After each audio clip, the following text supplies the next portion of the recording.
Hi,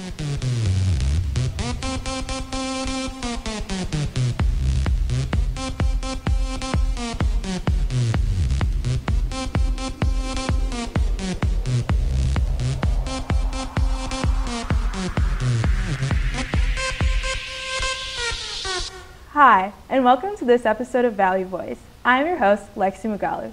In this episode, we will be discussing all about the Crystal Concert, which is an annual concert here at Neuqua to celebrate the music department's achievements around the holiday season.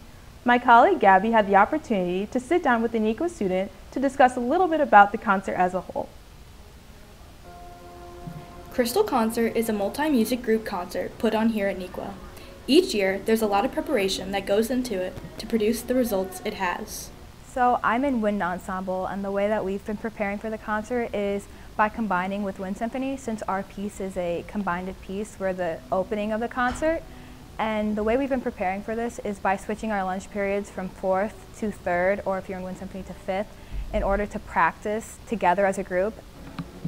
Different bands come together and combine their talents to achieve and master the piece with the help of their teacher, Mr. Lauff. Mr. Lauff goes through the piece with both of us, and then we really just break down by section and go over the rhythms, and we have sectionals with our sections with the other classes in order to really focus on and practice the hard parts in with other people. Only upperclassmen members of the music department perform in this concert. All of the music department performs unless you're in freshman. So all the freshman bands, choir, and orchestras have their own concert called Masterworks, and then Crystal is just for the main building. Having a variety of groups playing, you get a variety of great music and entertainment. So the Crystal Concert is very unique since it combines all 3 music departments, and typically all the music departments have separate concerts, and by combining them you really get an individual aspect of all 3 different music departments since they're all very different. And then it's familiar music that most people know, like their Christmas tunes or just holiday tunes in general.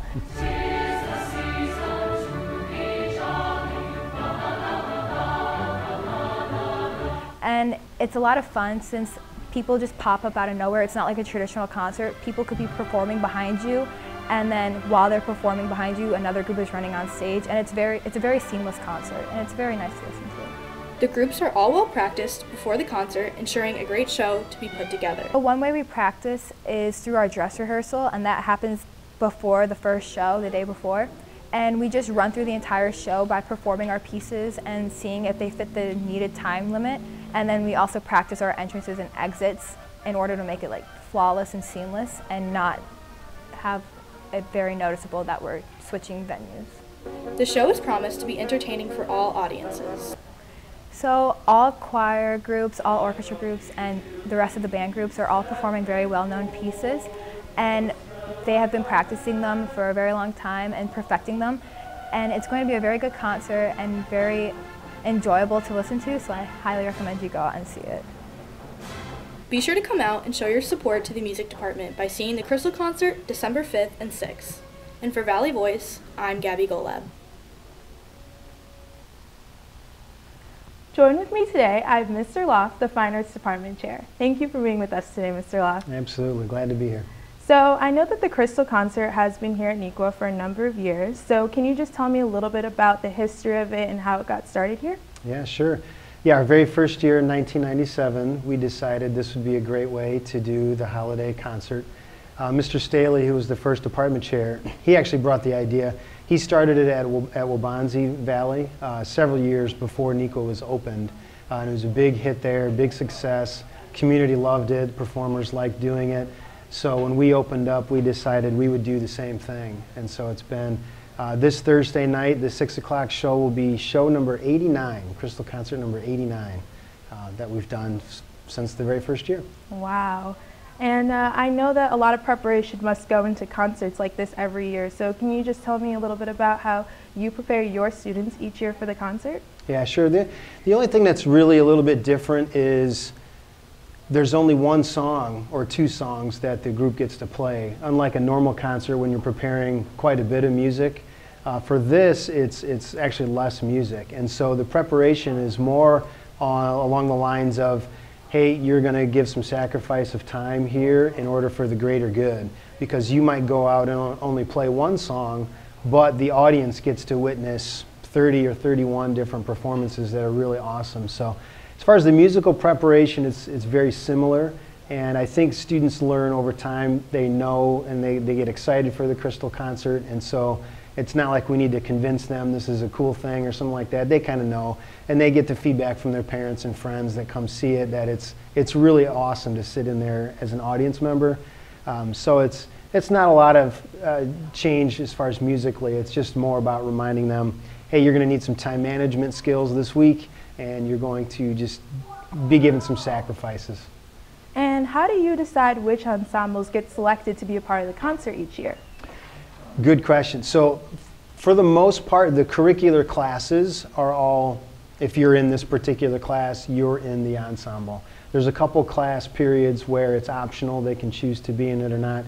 But then a large part of the concert is student-run groups, and there's an audition process for them to go through. So some student musicians might decide, hey, let's put together a trio or a quartet or something like that, and they find their own music and they rehearse on their own, and then they have to submit a recording, and then the staff, we listen to everything, and we just kind of then decide, you know, what's going to fit best for the concert that way. And I understand that the final piece of the concert each year is pretty unique, so can you tell me a little bit about the final piece for this year and how you chose it? Yeah, another good question. So this year the finale is Beethoven's selections from Beethoven's Ninth Symphony. And he wrote that a very, very long time ago. He was long deaf at this point in his life when he wrote the Ninth Symphony. Very powerful piece of music. You might not know the name, most people, but people will know the Ode to Joy, which is the great melody that sort of symbolizes the choice for happiness and joy and freedom, and everything that's great about the human spirit is Beethoven's Ninth Finale. So we've done this, we basically have a 3-year rotation for a finale. We have Leroy Anderson's A Christmas Festival, which is a bunch of Christmas songs, almost in sort of like a sing-along kind of thing. And then we have the Beethoven Ninth Symphony, and we also have 'Tis a Gift to Be Simple, 'Tis a Gift to Be Free, that thing.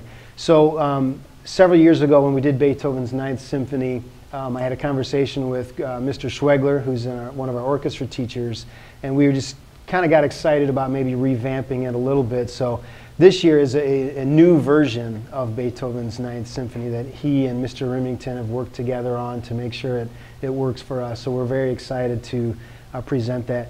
30 years ago this month was the fall of the Berlin Wall. And so there's a very famous concert that Bernstein did in December, and he changed the lyrics from Ode to Joy to Ode to Freedom. And so it's really fitting, I think, that we're doing that this year. Next year would be Beethoven's 250th birthday. So Beethoven's on a lot of people's minds right now. So it'll be a pretty cool finale. Wow, that's awesome. And is there anything new that you're incorporating in the Crystal concert this year?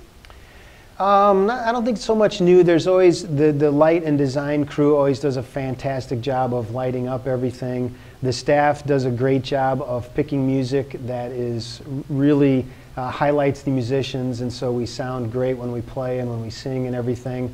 I don't think there's anything too new or too different. It's just every year the selections are different, and that's kind of where the charm comes in. So I know that the Crystal concert is a very popular concert here at Neuqua. So is there any way for people who did not get a chance to get tickets to still be able to attend the show this year? Yeah, sure. The easiest thing to do would be to go to the Neuqua Music website. It's neuquamusic.org. And there you'll see there's a button that just says Crystal Tickets, and that kind of walks everybody through how you get tickets. I'm pretty sure there are some tickets still available for all 4 shows. So you should still be able to do that if you want. And in worst case scenario, if there's left out, people are always really good about, you know, so-and-so is sick, so I'm going to turn my tickets back in. If you show up on the night of the concert, you know, maybe a half hour ahead of time, there's a good chance. I don't think we've ever turned anybody away from being there, and just we find a spot for them. All right, well, I want to say thank you so much for being with us today, because unfortunately that's all the time we have for today. Be sure to come out to the Crystal concert this Thursday and Friday in the Neuqua Auditorium. Thank you for watching this episode, and don't forget to join us next time on Valley Voice. Nice job.